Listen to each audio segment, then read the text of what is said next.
देवनंदन जीता हूँ तेरा नाम लेकर, मरने के बाद यह अंजाम होगा। जीता हूँ तेरा नाम लेकर, मरने के बाद यह अंजाम होगा।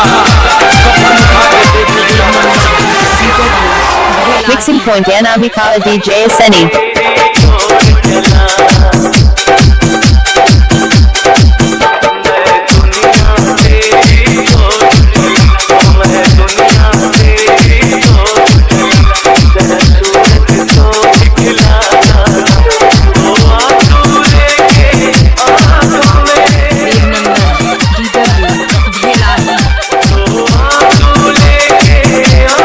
Mixing point Anamika DJ Seni. Mixing point Anamika DJ Seni.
हो जाए जैसे मंजिल के बिना जिंदगी बेवफा हो जाए।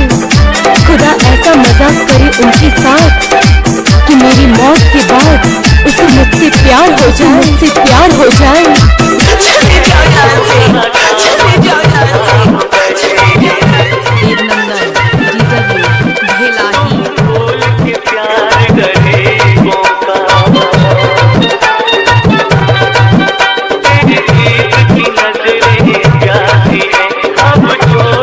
Mixing point Anamika DJ Seni.